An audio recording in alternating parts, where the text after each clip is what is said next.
The judge's gavel hadn't even slammed down yet, but the silence in the courtroom was already deafening. My ex-wife, Chloe, was performing for the grandstands, dabbing a perfectly dry eye with a tissue. Her lawyer had just concluded a passionate speech about second chances, forgiveness, and the need for a fresh start. It sounded noble, almost poetic.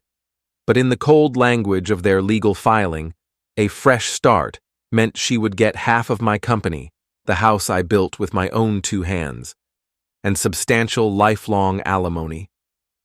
She wanted to erase her betrayal by bankrupting me. She had no idea that her demand for a fresh start was the very key that would unlock her own complete and utter ruin. You're probably wondering how a woman who cheated on me with my own brother, who packed her bags and left without a shred of remorse, could have the audacity to stand in a court of law and demand a reward for it. To understand that, you have to understand the family that stood behind her, propping up her delusions. You have to understand the family that raised me to be a stepping stone for my brother's success, the family that taught me my only purpose was to sacrifice. They had spent a lifetime trying to break me, and they had come dangerously close to succeeding. This lawsuit wasn't just about money. It was their final attempt to prove that I was, and always would be, worth nothing without them. What they didn't know was that I was no longer the boy they had raised. I had hired a lawyer, and he was about to teach them all a lesson in consequences, a lesson that would be swift, public, and absolute. The scales of justice were about to be balanced, and their side of the scale was about to come crashing down. It all started long before Chloe. The roots of this disaster were planted in the soil of my childhood. In my family, there were 2 sons, Mark, the golden child, and me, the placeholder. Mark was destined for a white-collar life, for accolades and easy success. My parents saw him as their legacy. I was seen as dependable. That was the word they always used, not with pride, but with the same tone you'd use for an old pickup truck that still starts in the winter. It meant I was useful, not valuable. When I was 12, I saved up for months to buy a telescope. I'd spend hours on the roof charting stars, dreaming of bigger worlds. One night, Mark and his friends were fooling around and knocked it over, cracking the main lens. When I confronted him, he just laughed. My parents' verdict? You should have been more careful where you left it, Michael. You know how boys are. They didn't make him apologize or pay for it. They told me it was my responsibility to protect my things from my older brother's carelessness. The lesson was clear. My dreams were fragile and disposable, while Mark's comfort was paramount. This pattern defined our lives. They paid for his private university tuition, co-signed for his first condo, and celebrated his fancy marketing job that produced nothing but jargon-filled presentations. Meanwhile, I went to a state school on a scholarship and by working 2 jobs. When I started my own specialty contracting business, my father scoffed. Real money is made in the stock market, son, not in the dirt. They never once visited a job site. They never asked about a project I was proud of. They just saw a son with calloused hands and a dusty truck, a disappointment who had failed to live up to the effortless shine of his brother. I didn't care. I found satisfaction in building things that were real, things that would last. I built my company on grit and integrity, earning the respect of my clients and my crew. I was creating my own value, outside of their distorted judgment. And for a while, I thought that was enough. Then I met Chloe. She was working as an event planner at a hotel I was hired to do a major structural renovation on. While my parents saw dirt, she saw potential. She was fascinated by the process, by the way I could look at a set of blueprints and see a finished reality. She'd ask questions about load-bearing capacities and shear walls, not with a vacant politeness, but with genuine curiosity. She once told me she loved that my hands weren't soft. They build things, she'd said, tracing the calluses on my palm. They create things. That's more real than anything your brother does. For the first time, I felt seen by someone I loved. I felt valued for who I was, not for who my family wished I would be. We got married, and the first few years were a united struggle. My company was growing, but it was a grind. There were countless 80-hour weeks, sleepless nights worrying about payroll, and weekends spent drafting bids instead of going out. Chloe was my rock. She was my partner, in every sense of the word. She believed in me, and her belief was the fuel I ran on. We didn't have much, but we had each other, and it felt like we were building our own world, separate from the judgment and expectations of my family. Then, the breakthrough happened. I landed a series of lucrative government contracts. The business exploded. Within 3 years, we went from being comfortable to being undeniably wealthy. We built a beautiful home, the kind I used to dream of as a kid. The success felt like a validation of all our shared sacrifices, but that's when the cracks began to appear. The money that I thought would solve our problems only created new ones. My family, who had ignored me for years, suddenly became intensely interested in our lives. My mother, who once criticized Chloe's modest background, was now her constant companion. And Mark was always there. He'd lounge by our pool, drink my expensive scotch, and fill Chloe's head with tales of a life lived without effort, a life of easy money and prestige. I started to notice a shift in her. The woman who had admired my hard work now started to resent it. "You work too hard," became her new mantra, a phrase she'd picked up from my mother. The very ambition she claimed to have fallen in love with was now my greatest flaw. "Mark closed 3 deals this month, and he was home by 5 every day," she'd say, comparing his vague, unverifiable deals with the tangible sweat on my brow. I was working to maintain the life she was so eagerly living, yet I was being punished for it. I'd come home, exhausted from a 14-hour day on site, to find her and Mark sharing a bottle of my best wine by the pool. The conversation would always die the moment I appeared, their shared smiles replaced with a look of polite tolerance. They were a team, and I was the outsider in my own home. The truth came out not with a bang, but with a click of a mouse. I was looking for an insurance document on our shared home computer and saw a cloud storage folder I didn't recognize labeled Trip. I assumed it was for one of her girls' weekends. Curiosity got the better of me. Inside were not photos of her and her friends. It was her and Mark. Dozens of photos from a weekend getaway to a luxury spa, a trip he had told the family he was taking alone for business. There they were, laughing in plush bathrobes, clinking champagne glasses, kissing by a fireplace. It wasn't just the visual betrayal that hit me, it was the financial one. In another subfolder, I found copies of receipts, jewelry, 5-star hotel bills, expensive dinners, all totaling over $20,000. And it was all charged to a supplementary credit card I never knew she had, one secretly attached to my main business account. In that moment, everything became crystal clear. The constant criticism of my work, the sudden closeness with my family, Mark's ever-present smirk. It wasn't a recent mistake. It was a calculated campaign of deceit. She wasn't just my wife having an affair, she was an accomplice. My brother wasn't just a homewrecker, he was a thief. And my family? They were the willing architects of my humiliation. The foundation of my life hadn't just cracked. It was a pile of rubble. And standing there in the quiet of my office, a cold, hard resolve began to form in my chest. The time for being the bigger person was over. I didn't explode. I didn't raise my voice. The rage burning inside me was cold and efficient, like the engine of a bulldozer. I calmly printed out 3 documents, a photo of them kissing at the spa, the hotel bill, and the credit card statement showing a $5,000 necklace she had received from him, paid for by my labor. I laid them on the coffee table and waited. An hour later, Chloe breezed in, fresh from a yoga class. Mark had dropped her off. He was invited in for a drink, of course. They stopped dead when they saw me. Then their eyes fell to the table. There was no gasp of shock, no flicker of shame. There was only the cold, hard annoyance of being caught. "You went through my things?" Chloe said, her voice dripping with indignation. "Don't act so surprised, Mike," Mark added with a lazy smirk, leaning against the doorframe as if he owned the place. "You were never around. What did you expect would happen? I had called my parents and told them to come over, that it was an emergency. I wanted them to be witnesses." When they arrived, Chloe immediately launched into a tearful performance.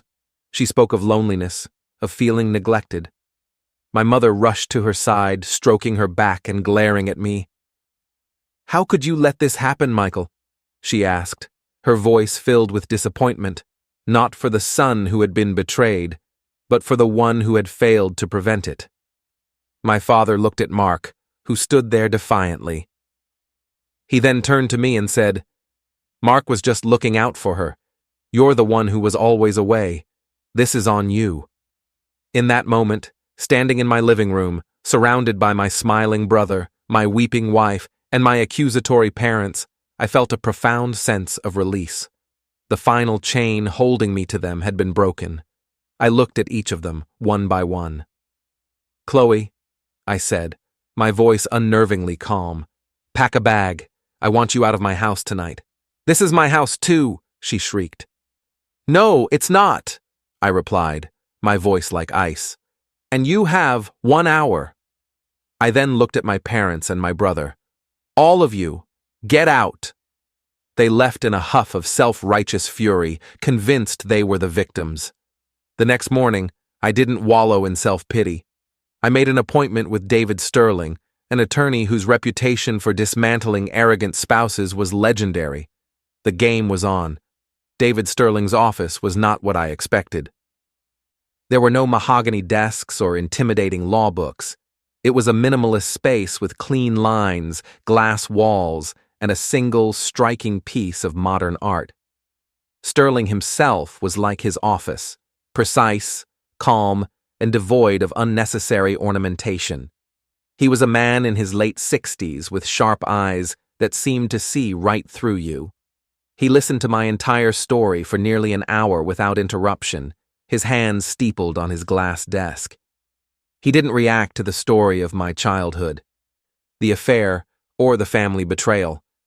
But when I mentioned the hidden folder with the receipts and the secret credit card statements, his eyes sharpened. "You have copies of all of this, I presume?" he asked, his first question. "I have a mirror image of the hard drive, stored on an encrypted key," I replied. A flicker of a smile, so brief it was almost imaginary, crossed his lips.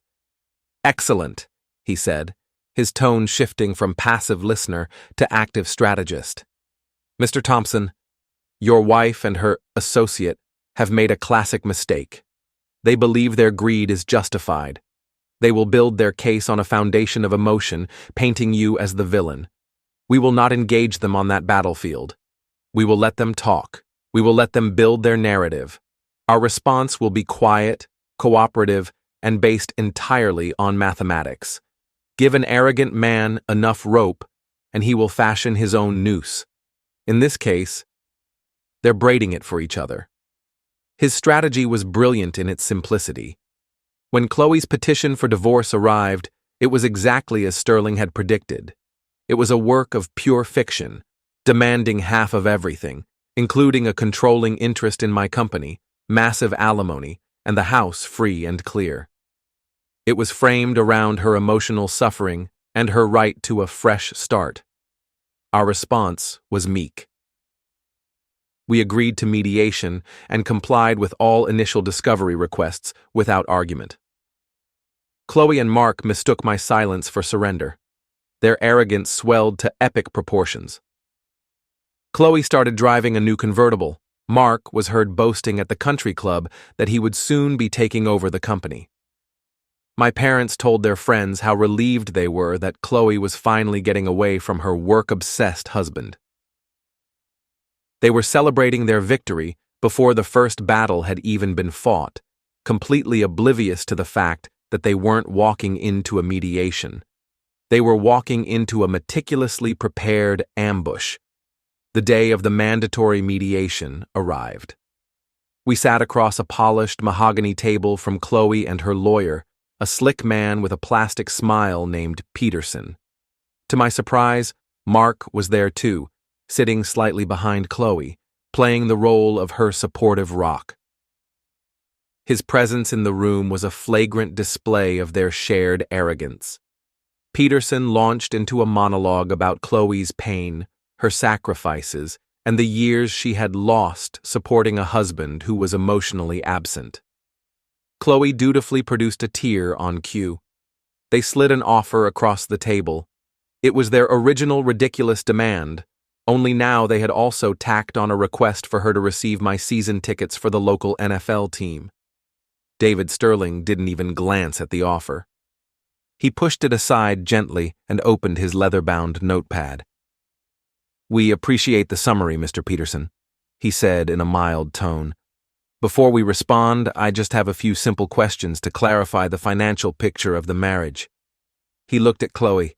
"Ms. Vance, in reviewing your husband's credit card statements, we see a charge for a weekend at the St. Regis in Aspen 2 years ago. The charge is for over $10,000. My client has no memory of this trip. Could you perhaps enlighten us?" Chloe didn't miss a beat. "That was a girls' trip," she said smoothly.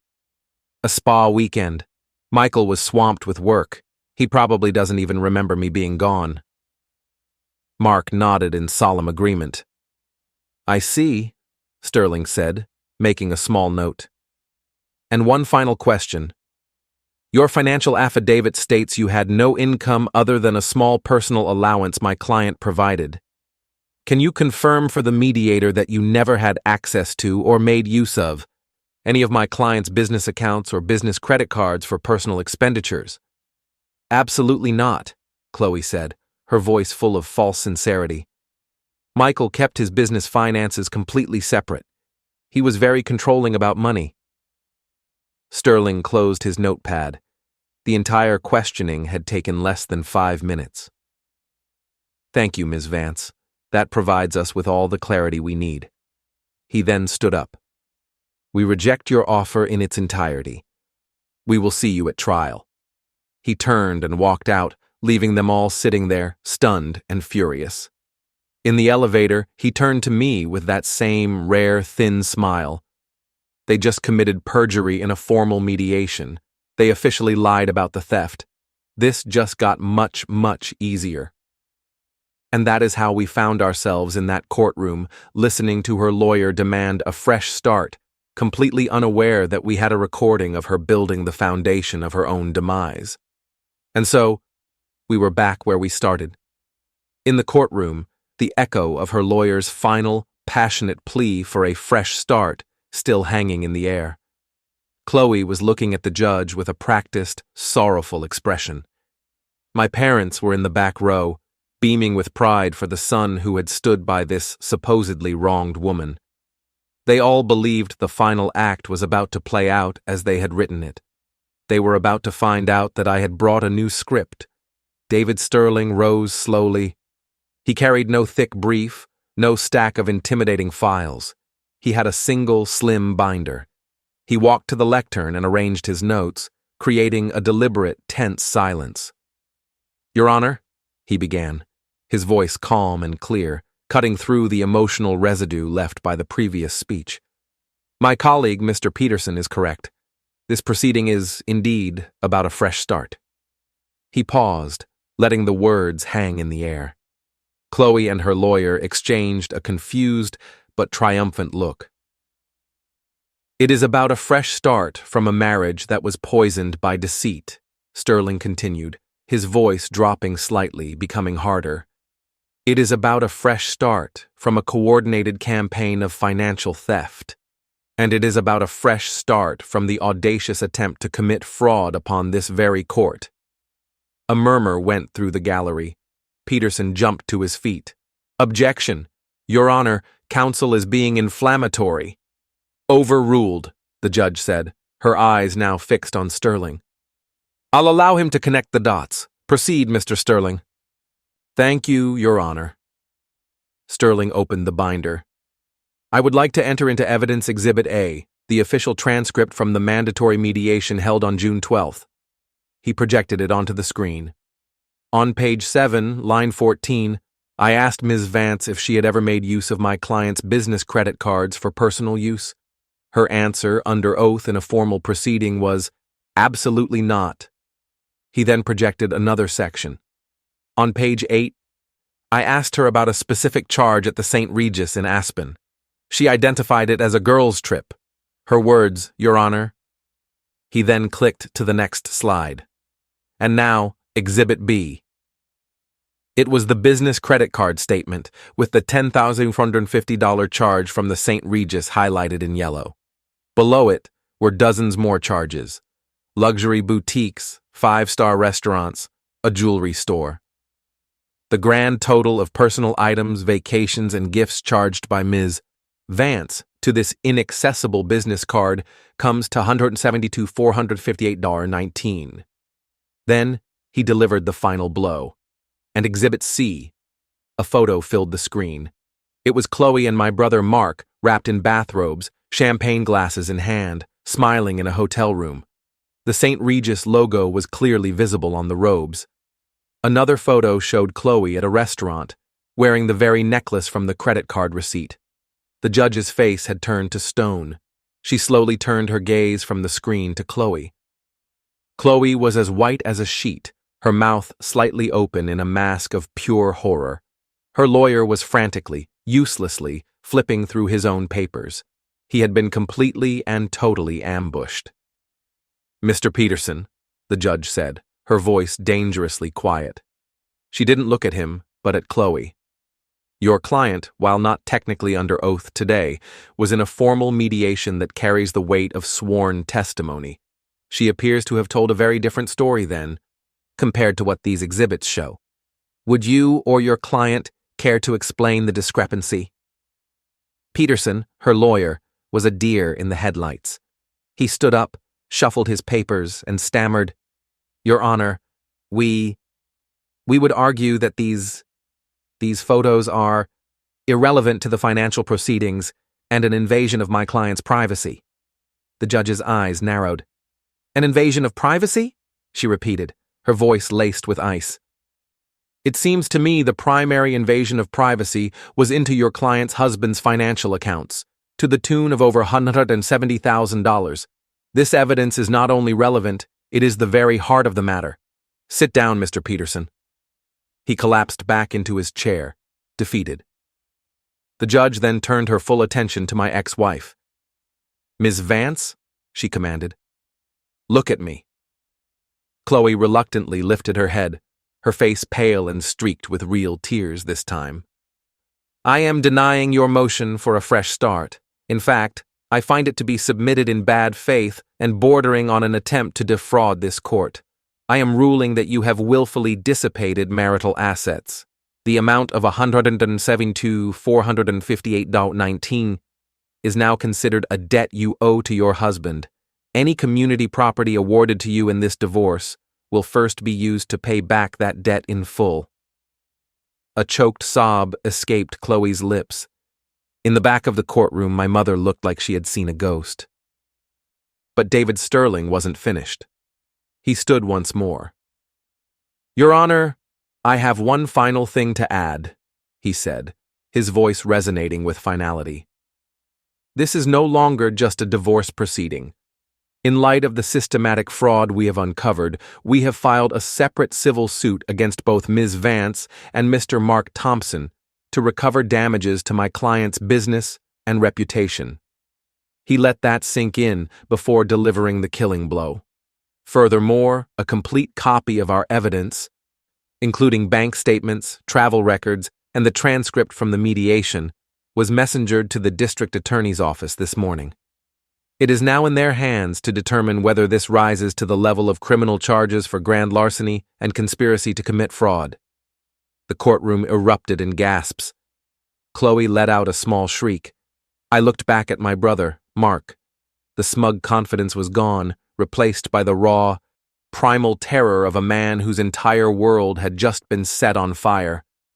He was no longer the golden child. He was just a common thief, and his reckoning had finally come.